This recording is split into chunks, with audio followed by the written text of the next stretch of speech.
When you reflect on your life, can you recognize the moments that shaped who you've become? This is the Your Next Success podcast, and I'm your host, Dr. Carolyn Sagal.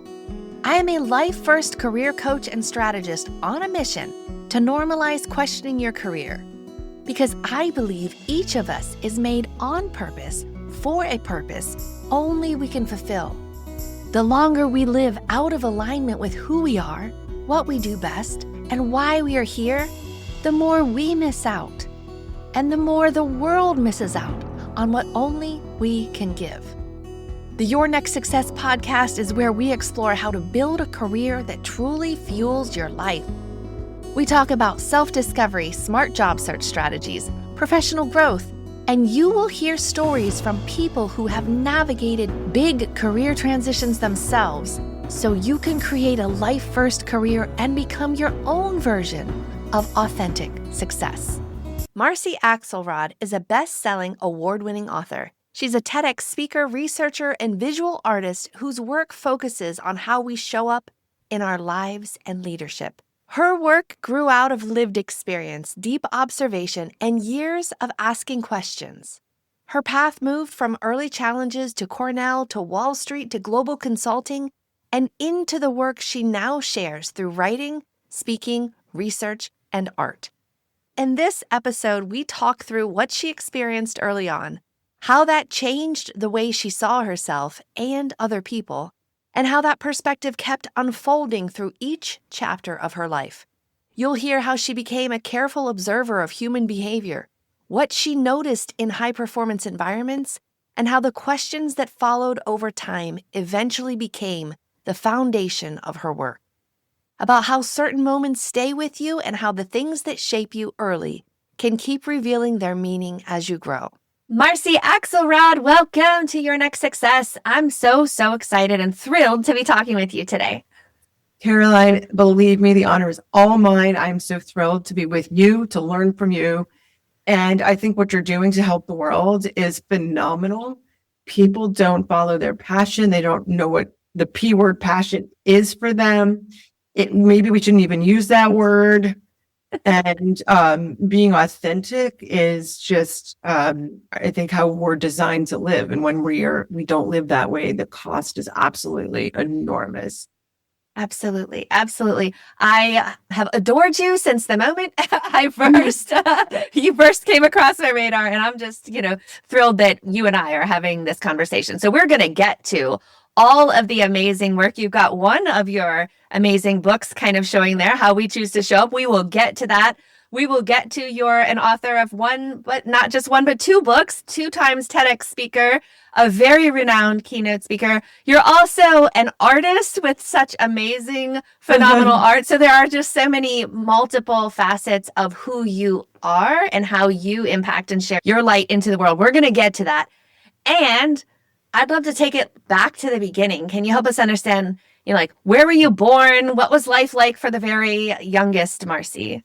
Yeah, the youngest Marcy, born in Baltimore, Maryland, but very quickly at age 6, my father was offered a new job in Boston, family moves, and all of a sudden Marcy's world, it just completely changes, like overnight. New school, new house, mom and dad doing different things, everyone busy, new patterns. Yeah. And that's when I started to stutter because I needed more attention and I'm not one to act out. So my body kind of just made me ill and my throat locked. And that was the beginning of turning my entire self lens outward. Because I said to myself, hey, if I can't show up as I choose, I'm going to just study how is everyone else showing up. Anyway, I can get to why it was so kind of painful to be me because, the moment I raised my hand in class, everyone just let out this collective, knowing the teacher's going to have to call on Marcy. And, I learned a lot of phenomenal things from that. I didn't view it as, I'm hurting them. They don't want to be with me. What I viewed it as is they feel me. They're with me. They're in me. Somehow they're feeling my inside. And you know what? I'm feeling theirs. And that's when at the, very, embryonic age of 6, I figured out we are truly interconnected. And I mean, now, of course, it's what Einstein says, it's what David Bohm says, it's what Oppenheimer. I mean, we know this from not just quantum physics, we know it from really basic physics, right? So the kind of points to draw out there when it comes to what to do with one's life, right? What contribution are we here to make? Seminal experiences like that, but I mean, that defined everything in my life. Why do I speak about how we choose to show up? Why am I a speaker? Yeah. TED Talks. Why was it super easy for me to get to TED Talks when it's really crazy for others? I mean, it's because our calling is defined by the experiences that we have at these very early stages of life, and no one else has that same experience. So there's no competition for a given role or to do something. If you're just do what you're called to do. And we can get into some practicalities later, but I hope that frames things a little bit differently for people than perhaps they've heard it before. That is so beautiful. And also just even some of the wisdom and the experience that you had, because it's the experiences that happen to you. It's what you think about them and then what you do from them that really helps us to all have our own impact and purpose and things that we're living out of all the beauty that is meant to kind of come through us. And that's amazing because I've heard from other people in the past who've had different experiences with whatever their thing, whether it was a stutter, whether it was, how they looked was a little bit different. Something was different, right? And reality is we're all different. And yet their experience wasn't, oh, they feel me. Oh, I'm connected. Or one of more of, oh, I'm not normal. So therefore I'm wrong. And therefore I must be fixed. And you're more like, oh, they feel me. There's maybe a little bit of compassion here. How is this showing up? That kind of became a bit of a through line. Yeah. Is it okay if I reflect on some of the phrasing that you just used and what you just pointed out? How we live in this world, okay, and I could say how we choose to show up, right, is a choice. You described a to me orientation that others have. You said things, people look at things that happen to them. So to them is victim mode. You have no control, you have no choice, and you're stuck. You can then move into, but I'm going to change it, and I'm in by me mode. I'm in control and I'm now on the treadmill and I can become a VP and I can change my career and I can achieve all these things.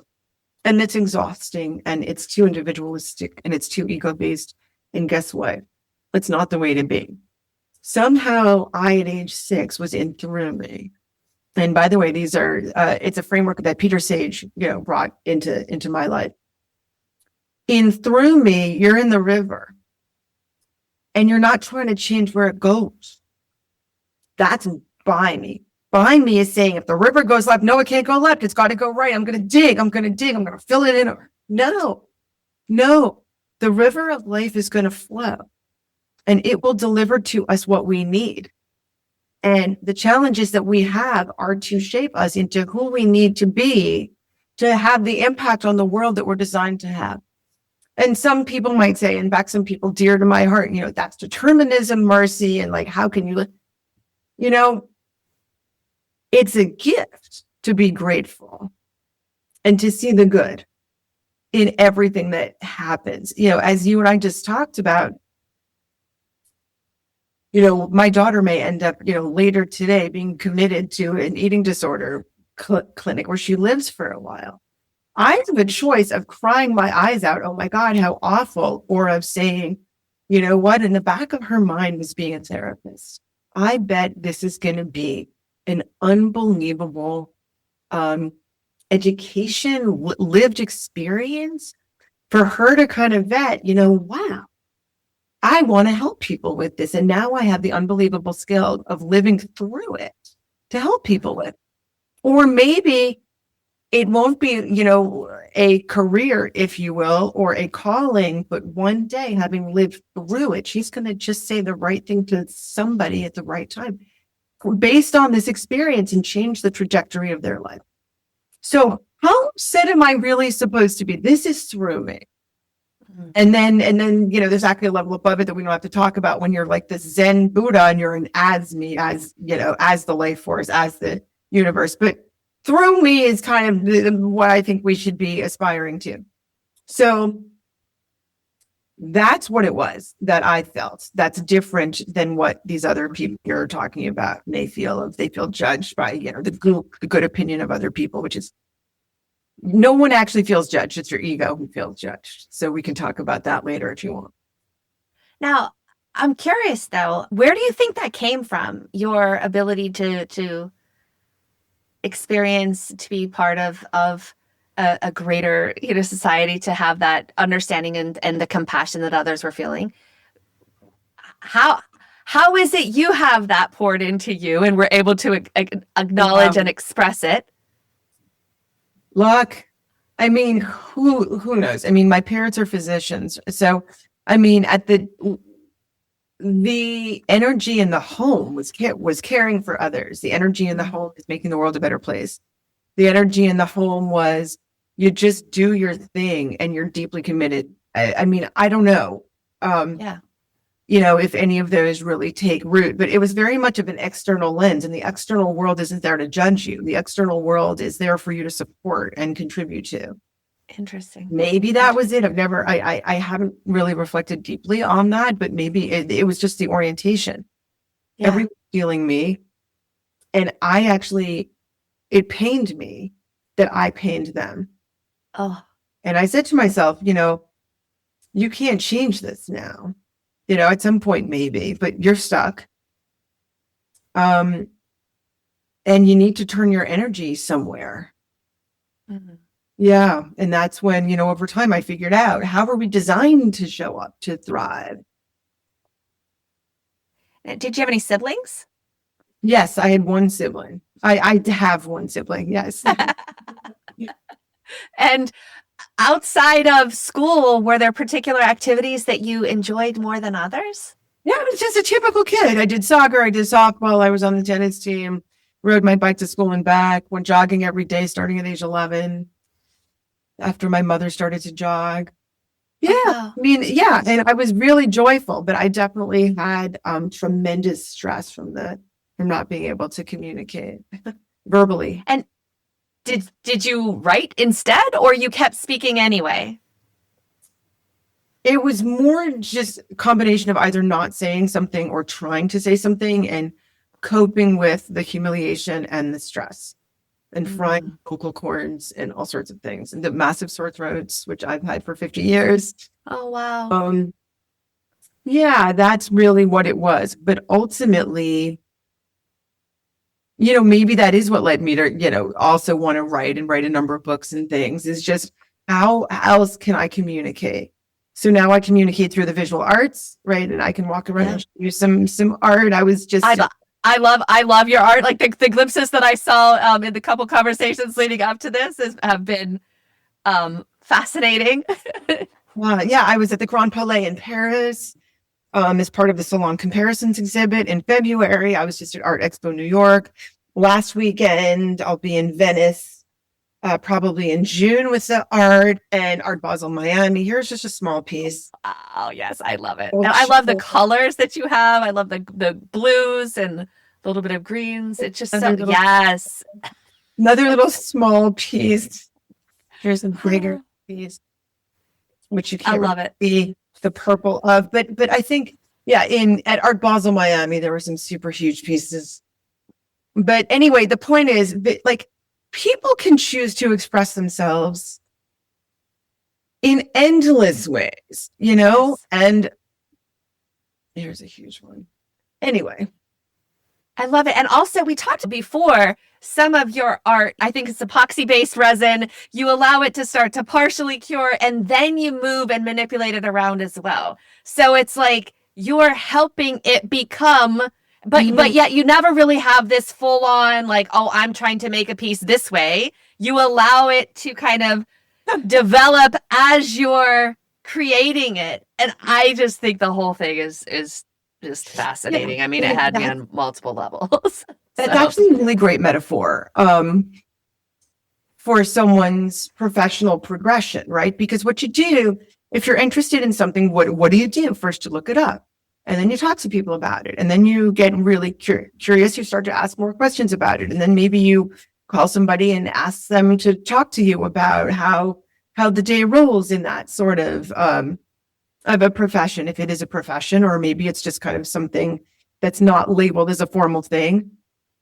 But that is something that you love. And you just slowly turn your whole life more toward that.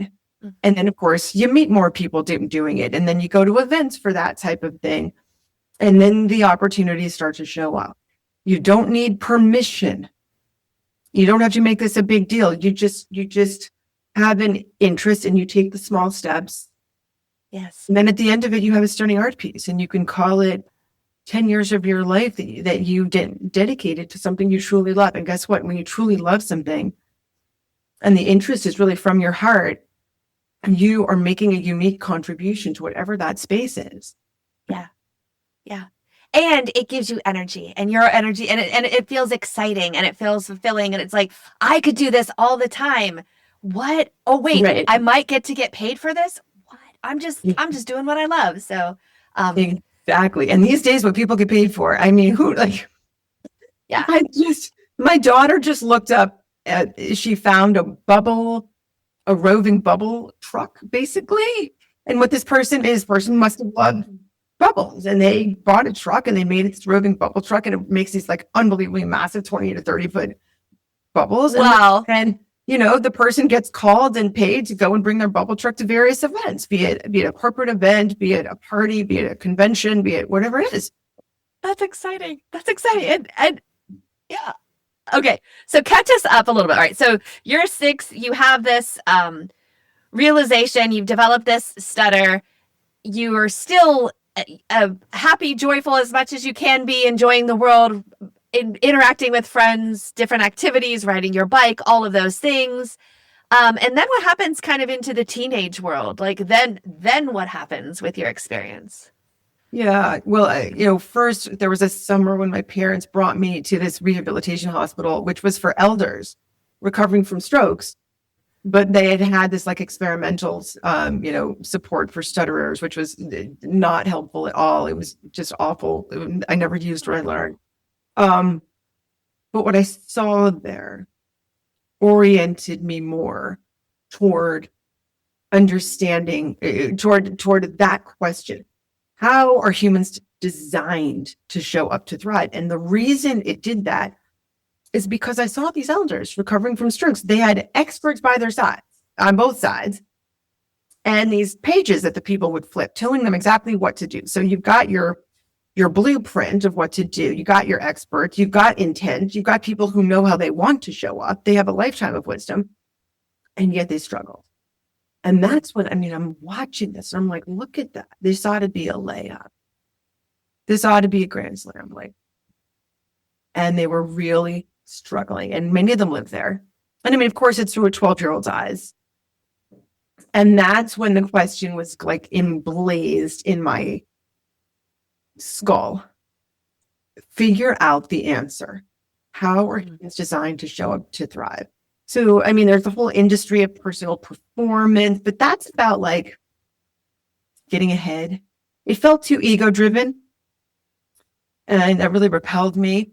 And that's when I discovered nature is the answer. We are nature. So most people misunderstand. They think we're in nature. No, we are of nature. We are nature. We don't really need a qualifier in of, right? We are nature. Whether you believe we started in the ocean and then crawled out somehow and then evolved through it, the ape stage, or from God, whatever it is, there's nature out there. And that's what led me on this path. That's what crystallized the question. And then, people can really benefit from this next part is just how are people showing up to money? So, I mean, I loved the stock market because that's human decision making. The fascinating thing, on every side of a buyer, there's a seller. Yeah. Like, what's making a decision to do the selling when someone's doing like? So I was really drawn to Wall Street because it's real time, it's measurable, it's intense, it deals with money, it's such a rich thing. Did really well on Wall Street because the questions that I asked were psychological questions. How are people showing up to this and why? So all of my success is because of the deep interest in the psychology of how and why is someone choosing to show up a certain way. That led to strategy management consulting. So instead of betting on whether a stock's going to go up and down, I said to myself, well, who's making the decisions in the company that lead to estimated earnings, which is what drives the stock most of the time, right? So then, yeah, almost 20 years of strategy management consulting with KPMG. And notice in these positions, I need to speak fluently. I was choosing things where if you can't speak, like, they're not going to want you on the team. I was one-on-one telling executives of $100 billion firms what to do because of research that my global team did that I led. So you got to be able to speak fluently to do that. And I purposely, I think, sought roles like that, kind of to prove to myself that. And so tell us a little deeper on the journey of how did you go from Marcy, who had a stutter, to Marcy, who is extremely articulate and telling decision makers that have huge impacts, not just on their own lives, but everyone's. How did that unfold? Because the experience with the elders at, in age 12 or 13 or whatever that was, opened your eyes even more to like, there's something else going on here. But then where did you unlock it a little bit for yourself as far as trying to overcome that thing that was muffling your voice? Right. Well, staccatoing my voice, I guess. Okay. Once I was out of the house, I think subconsciously I didn't need the stutter. I didn't need mom and dad to see me and be there for me emotionally. I was an adult. I grew out of it. And it took me until I think 2 years ago when there was a therapist I was interviewing for my daughter. And she said to me, you didn't need the stuttering. I was like, what? You didn't need it. I always thought I kind of grew out of it and thank God. And she said, no, it was there. You developed it because you needed it. It was a call for help. I never got the attention that I needed from it. So it persisted. Anyway, but I'll tell you for your audience, choosing of like what to pursue. When I was interviewing for roles from Cornell, I was hired straight from Cornell into Lehman Brothers based on a discussion that I'd had with someone at an event. And I believe I've always showed up a little differently because my entire lens is, why are people choosing to do this? And if you hire me for role XYZ, here's the perspective that I'm going to bring. And therefore, here's the type of questions that I'm going to ask. And based on that, sure, I can look at it in kind of a standard way too. If you have a process, great, happy to do that. But here's also the novel value that I'm going to provide based on how I'm wired. And it led to great success on Wall Street and in the strategy group, the KPMG Consulting. So that's how that happened. Now, how did you even decide you were going to college to even start? When did that Wall Street fascination come alive? Was it in high school? Was it while you were in college? Was it when? Yeah, especially considering how and when and what? Yeah. Right. I mean, my physician parents were physicians. They weren't physicians who also talked about finance or did they invest? Like, were you aware if there was background? Yeah. I was just, how did that fascination come? Interesting. I don't know. It might have been my grandmother who one day opened up the Wall Street Journal at the table and folded it so we could see like a little column of the stock charts. And yeah, she said, look at this high-low close. But no, I mean, decision making is really, right? Yeah. And by the way, choices and decisions are different, and we should distinguish now that I've used the word. Let's do that. Yep. If you picture a funnel, the decision is at the bottom. The decision closes everything down, and now you have one thing. And to me, you're it feels risky and it feels like kind of stuck. Choices are the top of the funnel. The choices are, I could do this, or I could do this, or I could do this. It feels open. It flows. This is the aliveness of life. That's choice. Choice is freeing. It's freedom. Choice is the flowing through me. Right? Mm-hmm. So, yeah, but I mean, for others trying to figure out what lights them up, I mean, you got to relax. Number one, you have to relax. Learn how to meditate. Keep a journal. Start to take walks without listening to a podcast. Look at nature. Once you're relaxed, you'll notice you turn toward something. Something will catch your eye. It can be anything. It can be a headline. It can be a book. Go to the bookstore. Look around. What intrigues you? What books do you pick up? What memories from childhood are things that it was like one of the happiest moments of your life? Like, what did you used to do? And then dive back into that. You don't worry about how. This is a big thing that keeps people stuck. How is this going to lead to anything? I don't know how it's going to work. There's a big gap between here and there. Like, how is this going to happen? The non-linear, totally unpredictable path is never going to be known by you until you take one step at a time. Yes. Yeah. I'm huge into like when you can finally get to a little bit of a point of where you are and you have an idea of where you might want to go. Okay, now you could get a massive action plan. You could get a map, but really just start taking one little step forward, another little step forward, and view it all as an experiment. I'm going to see how this goes. I'm going to see if I like it, if I don't, and I can always change. And even as I'm trying to help people, design a life that they love and find out how their career can fuel that. But it's always in the view of it's a draft. We're going to make a draft of a vision of your life and a draft of a vision of your career. Because if you say, make the vision for your life, Marcy, it's like, that feels a little bit confining. But if you say but if it's the draft, it's maybe it's the choices versus the decision. Yeah, a draft is a starting point. The actual path is going to show up at an unexpected time, in an unexpected way, from the least expected people, places, things, moment. Really quick story. At this last art show, I had a bunch of pieces that I wasn't that excited about because at the last minute they said, "Oh, give us something black." So anyway, turns out these black and white pieces were of interest to a dear friend of mine 2 years ago. I love these pieces. They didn't sell at the show. So I call her and I say, "I'm driving by your place. I've got these 3 pieces in the car. Let me just come in and bring them." We're getting $12,000 worth of art. And I just gave it to her. And she said to me, we have to whisper. My son is in the last 5 minutes of his chess lesson and his chess coach is here just for 5 minutes. Okay, great. Walk in. Chess lesson is over and he looks up and he's like, "I just saw those pieces at Art Expo. I was just there." And he was so thrilled to meet the artist. And he said, "Can I have your card?" And I'm like, "Of course."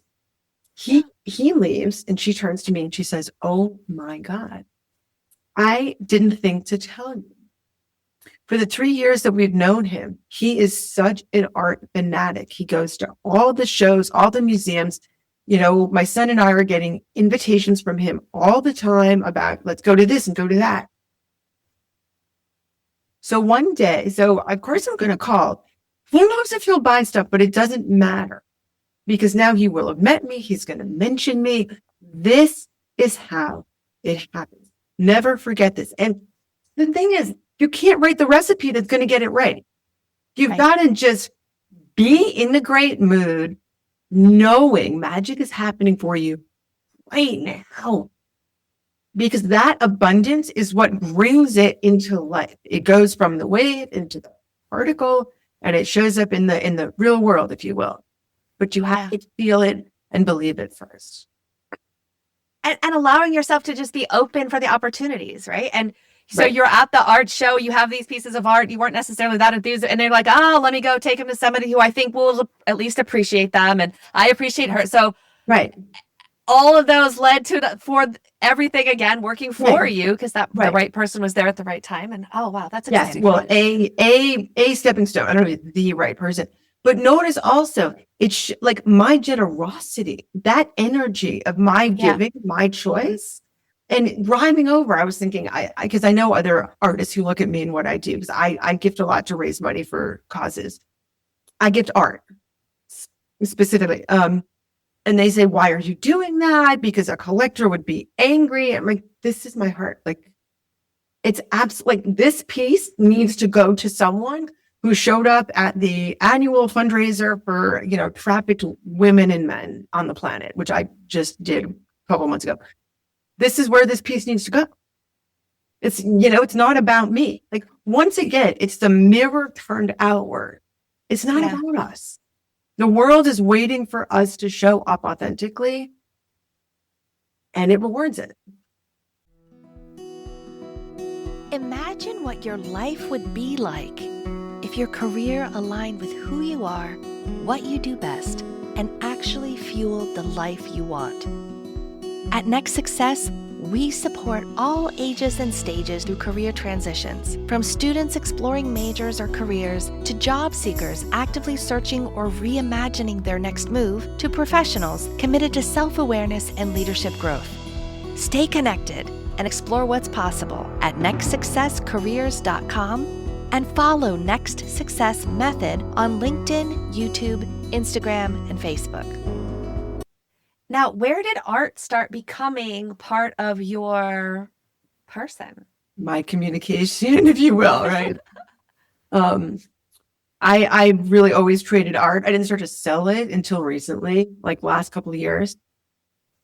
So as a kid, you were doing art, and what kind of art was it? I was creating art. I was doing really fascinating line drawings where a bunch of lines started in separate spots and came together. And then I would do like the mirror image of that, and then they would get more complicated and more three-dimensional. That it was all about relationality. Everything is related to everything else. Everything. So in high school, did you also do art? Did you continue to take art-related classes beyond when you had to, or was this always a side thing? No, I've never studied art. I mean, I think it's really a creation that's like in my being, and everybody has their art. I want to make sure that everyone listening has a very broad ear on this, if you will. I want you to hear this in a very broad way. Everyone has their own art, and whether it is physical art or singing or how they connect one friend to another or anything, how they do anything, honor it, develop it. It is uniquely you. It'll help you feel whole. It'll help you flow more. And, the world may want it. You never know, back to the bubble van. Yeah. I mean, how fast, how many people listening want to go find and or make some bubbles? I kind of do. I actually carry bubbles with me everywhere, but I don't. My purse is downstairs, but I take these little vials of bubbles. That's awesome. All right. So then how did you go from Marcy working with really great consulting groups and influencing and forming leaders to then at one point branching out on your own? How did you go from how and what led to that decision? Because by all intents and purposes, someone from the outside could have looked in and been like, wow, look at how successful and amazing Marcy is. And yet somewhere there was more for you. Yeah. Yeah. I mean, the great thing about cell phones instead of like office lines, right, is that when the client needs something, they call you. And if you're not with the firm anymore, you can sell them a piece of work anyway. So that's what I did. I left KPMG Consulting and the same clients just called me.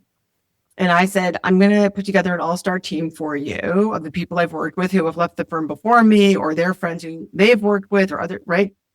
and we will get done the same quality of work at, a lesser cost, because I know you're now entrusting me without the brand name behind me. I wrote the books to get the ideas out there. And whatever way does that, if podcasts do it, if speeches do it, if how I show up to the art shows do it, it doesn't matter if people buy the book. Interesting.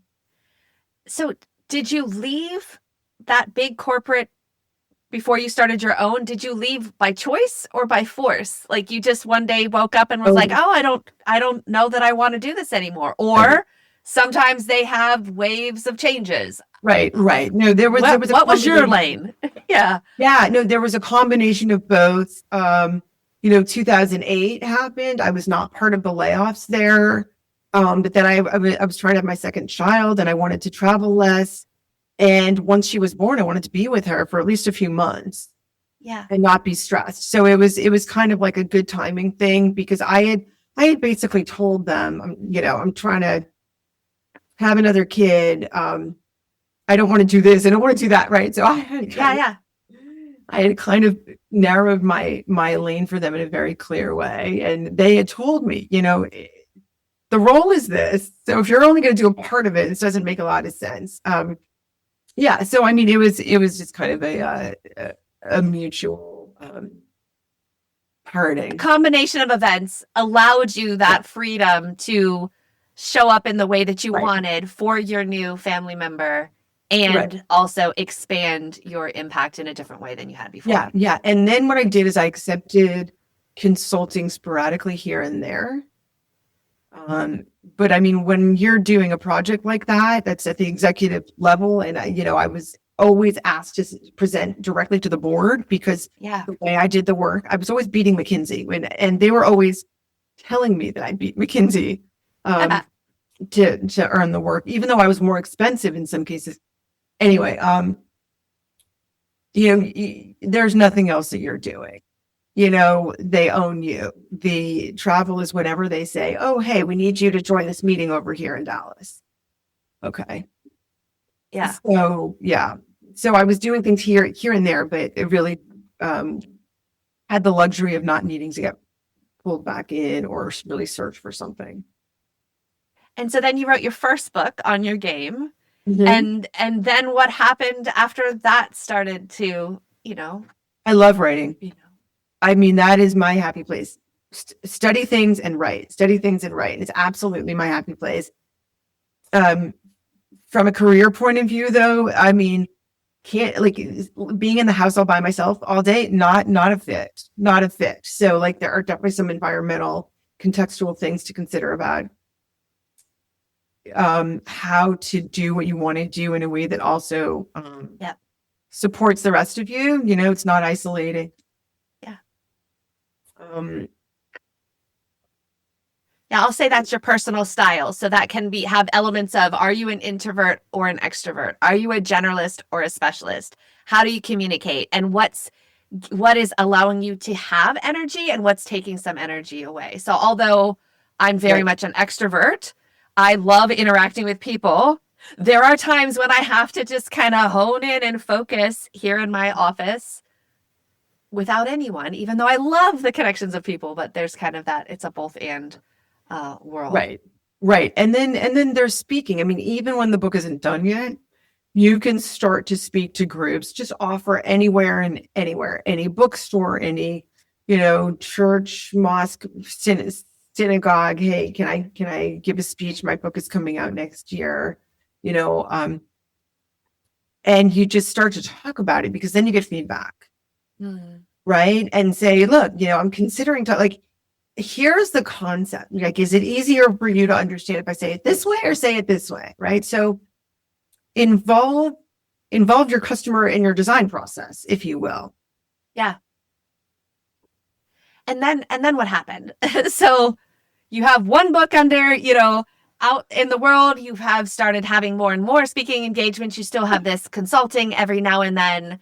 And then how did that lead to inevitably book number 2, 2 TED Talks, etc.? How did that all go down? Well, I do research. Back in 1999, I did my first global study of how people choose to show up. It was actually part of a paid engagement for a corporate client, but I always ask psychological questions underlying their kind of ostensible, their high level, their top level topic.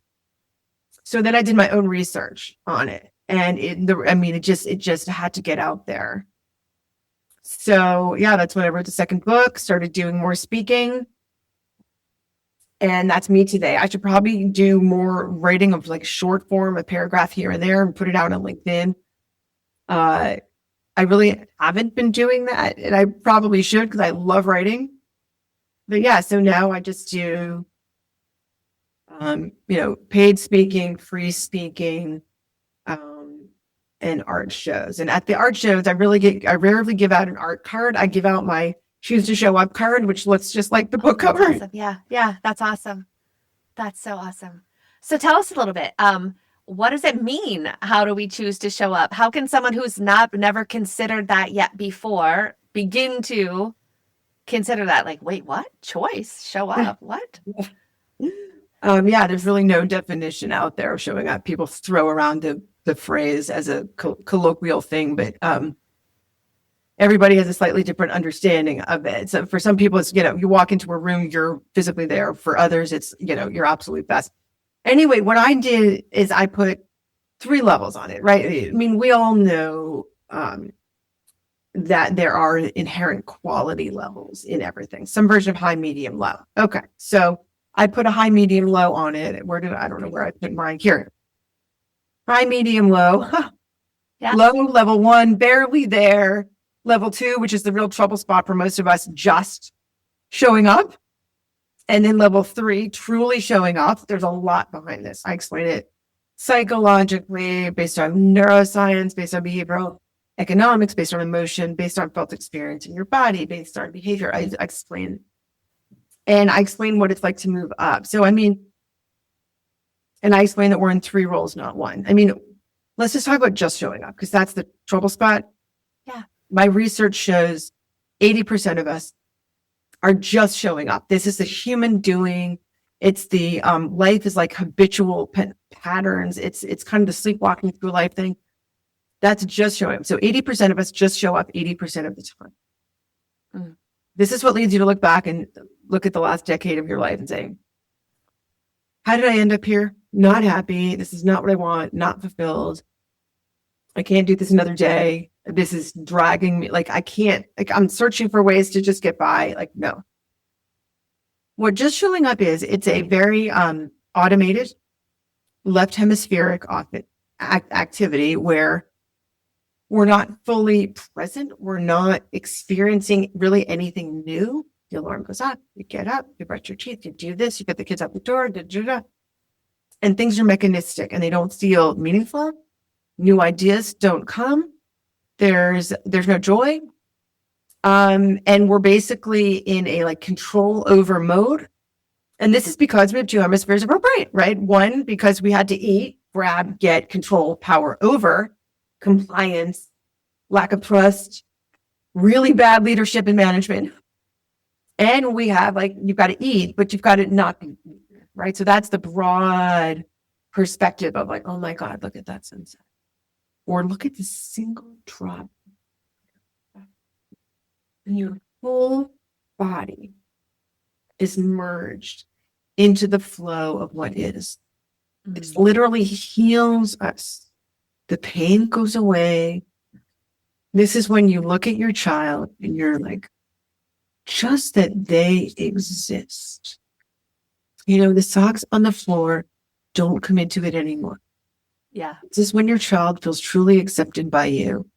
And this is when your relationship is one of beauty and flow and resonance and interconnectedness. And even at age 10 or whatever it is, maybe they'll crawl into your lap, And this is when, even when you're in a rush, you're going to say, Johnny, take your time. I know you can tie your shoes if you want to. Just take your time. It's okay. Instead of, let me do that for you right now, we've got to go. Which is shutting her down, she's got a message, like, don't bother. Like, and then you look back and you're like, how did I end up with a kid who's anxious, who's looking for approval from others? These are lifelong issues. So being more in our right hemisphere in the truly show up mode is really important. And I can explain how to get there, but there's much more to this. I will just add one more thing, and then we can kind of move on. I don't know if I have the chart, and I'll send you some of these slides. So there's a much picture. Red's on the outside. It's the barely there. Green's in the middle. That's truly sharp. But here's what happens as you move up the continuum. Okay. You move from not really noticing what's going on. Like, it's a self-focused, it's ego-driven. People judge you. You're triggered all the time. What does that person think of me? I can't seem to get, ingratiate myself to the boss. I'm not really achieving my goals the way I want, right? That's being in just yourself mode. It's a self-focus. And as you are able to shift, and I can explain how to shift later, as you're able to shift into up the continuum, you start to notice. This is when, once again, how the trees are moving, or someone across the office, and you think about, wasn't your kid sick last week? Let me go ask about that. Right? You start to notice. And then as you move back, you tune in.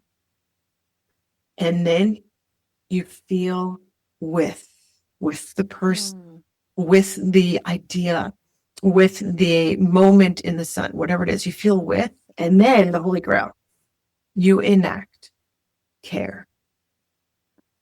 This can look like a lot of things. Enacting care can be for a person, for yourself, a way to participate in a community event. It can be, enacting care can be something that as a lived experience helps you figure out, that's what I'm going to go spend my time doing. Not just right now, but long term. That's it. Right? Yeah. So notice, tune in, feel with, enact care. That's what happens. Your entire life shifts as you move from level 1 into 2 into 3, your entire life. And how do you suggest somebody start to learn how to shift? Being aware that you can shift is a foundational thing. Right. Knowing here's where I need to go. I can go 1, 2, 3, 4. And then what? Yeah. Well, once you're in 3, you're already there. Your life is what you want. This is when you lay in bed and you just say thank you. And the gratitude has enveloped you. So how can people learn? First, it's a lot's in the book, but there are really 2 main parts. One is that you have to live more fully in your body. And you need to orient yourself toward life in a truly show up way. So what do you believe about the universe? This is a question that Einstein asked. Do you fundamentally believe that this is a dog, zero-sum game, competitive world? Or is this an abundant world? What do you believe? So you've got to figure out where you are and then shift. And the beliefs are in here. For example, life is reciprocal. There's a mutuality that exists among everything. The trees give the oxygen, we breathe in it, and we give them the CO2, right? It's endless, right? There's a mutuality, there's a reciprocity, there is an abundance, and the beliefs have to be present for you to be able to sustain being in level 3 as much as probably most people want. Mm-hmm. But we're bouncing all around it every day. This isn't you're here, you're there. It's like, no, for 10 minutes you're here, and then you're here for an hour, over vacation. Maybe you got like a lot of really connected moments because you got the 2 days to relax before, but which makes it a permission system, which is huge. This is once again getting you from by me to through me, because everyone has permission to flow wherever they are on the continuum all day long, because that's what it is. That's what life is. And I like that also it gave, me starting to be a little bit more immersed into this world of showing up than a couple months ago or weeks ago. I don't even know. They all flow together. But we were supposed to record this earlier. And then there were things in my life that I could not control. I just had to kind of succumb to some of the things that were.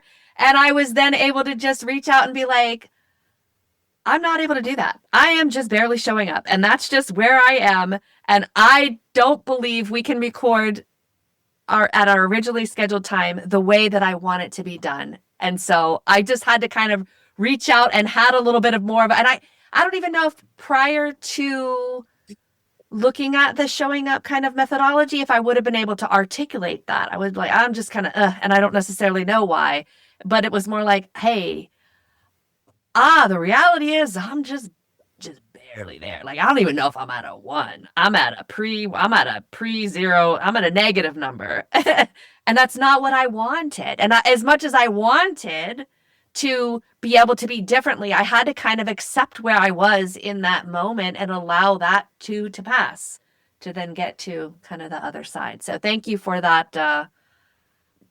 Not just the framework, not just the idea of it, but the ability to then apply that to my own life. Sadly, I wasn't trying to postpone our episode, but I needed to do that. I needed to do that in that moment. So thank you for that. Well, absolutely. Everyone has permission to show up who they are, where they are, when they are. Yeah, absolutely. Was there anything else based on, like, I don't know how deeply you delved into the book, given what's been going on, but was there anything that you found helpful that you want to bring on? I like all of that. I liked your the all intelligence kind of thing. Or can you explain that a little bit more to everyone? That was a new word, a new concept, a new thing that I hadn't yet thought of previous to reading your book. Yeah, so all intelligence. All intelligence. Well, all intelligence is interconnected with intent to serve. What do I mean by that?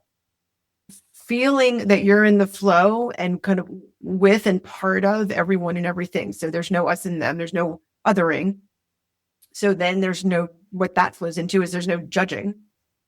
So people feel an open-hearted presencing from you, and then you can give. And you're giving the most precious thing, which is how you attend. You know, it's your focus on them in an open-hearted way. So that's what it is. Then you're serving the world. Let me explain, though. That's just one word of quite a few, because, you know, as humans moved out of nature into the cities and we left doing jobs that were kind of our inheritance through our ancestors, and as we moved into doing jobs that are cubicles and kind of not meaningful, our lexicon shift from through me to by me. Our whole lexicon of getting stuff done and hitting keys, and a lot of the words are, you know, we think that it's great to kind of kill it, like the violence. Anyway, so there's a show up lexicon, right? Things aren't done to you, they're done with you and for you. Being intelligent doesn't make any sense, because the skills and knowledge that we need to be who we're designed to be, they're not just inside of us. They're in everything that is. They're in everything that we relate to. They're in how we flow. They're in what we're responding to, right? Because if you picture that infinity sign, that Mobius strip, that flow is always going on, right? I'm responding to you, responding to me, responding to you, right? On and on and on. And the way that I showed up was based on an interaction with my daughter and the, like, you know, the room I'm in, the heat, the sun, everything. So the skill level that we show up with, there's no intelligence that makes sense. There's also no out-intelligence that makes sense. Like all the skills and knowledge, it's not in all the books out there, the podcasts and all this crap. No, it's in allness, right? Another word is muy. This is a word from Dr. Dan Siegel, who created the field of interpersonal neurobiology. So it's me and we. So it's MWE. He actually wrote a book with muy on the cover about how interconnected we are. And I have a lot of neuroscience in the book that talks about how when you and I look in each other's eyes, our brain waves start to do this. They start to resonate as a single wave between us, right? And what that means is that the mind is this collective space. We are sharing an experience. And, anyway, I have lots of examples. Dr. Keltner at the Greater Good Science Center did this great study where, a velvet curtain was in front of someone. Another person just had their forearm out. And person one just did a 2-finger touch for literally 1 second to the person's forearm, who they couldn't see. No words spoken, nothing. But what was happening is the transmission of an emotion. So I decide to feel gratitude and I touch your arm. And then you are asked, what was the emotion? Crazy. 68% accuracy to the word. Wow. The words weren't happy, sad, mad, glad. It was nostalgia. I mean, it was this rich compote mixtures, right? Curiosity. I mean, the likelihood of guessing right was 8%. Okay. 68%, so almost 70% of the time through a 1-second touch from a stranger, the emotion that person is experiencing. So anyway, there are endless examples that were not separate. Of course, my experience in 6th grade where everybody's, oh yeah, that's right. So the concept of all intelligence effectively helps to feel intertwined like leaves on a tree with everyone at all times, so that, now you're no longer irked. You no longer feel that you need someone's judgment to be favorable. All of this crap. And you're free. You're free to pursue who you're designed to be. I love it. I love it so much. I forgot to ask you, way back in the day, when you were really little, was there a certain viewpoint that you had of this is what it means to be successful from that young age? So I'd kind of like to know a both what was it and now what is it? Yeah, it stayed the same, believe it or not. I mean, I'm sure that without really recognizing it, at least maintaining the standard of living that I was born into, some kind of upper middle class home.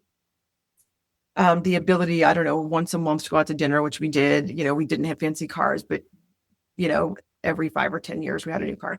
Yeah, so I'm sure it was some version of basic stuff. But beyond that, owning my time. Success is owning my time, and I own my time. And it absolutely made me a saver. I'm like, I don't need a Starbucks every day. If I do 1 in 5 years, I'm good.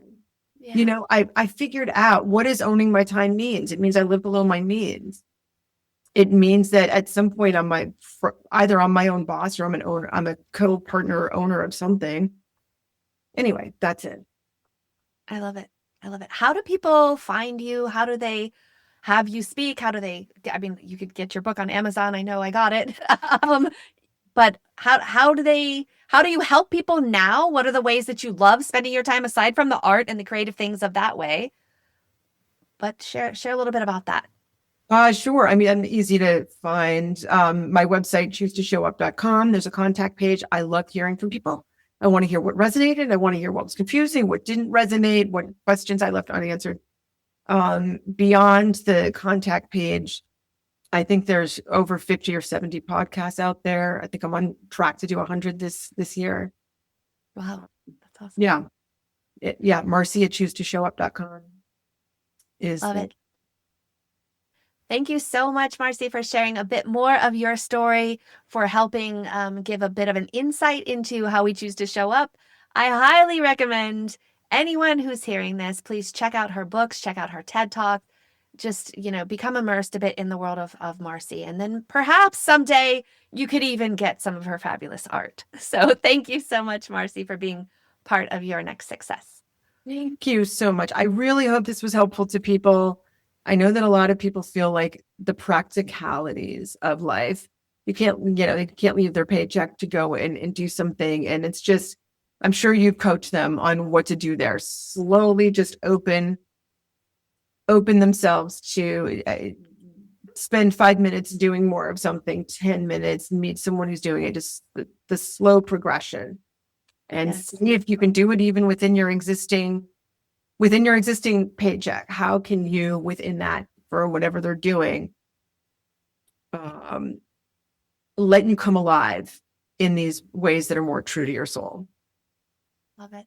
Thank you again. I appreciate all of your time, all of your wisdom. Thank you. Marcy, thank you for sharing your story. I genuinely appreciate you helping everyone understand how they show up. Thanks for listening to Your Next Success with Dr. Carolyn Sengel. Remember, authentic success is yours to define and includes aligning your career to support the life you want.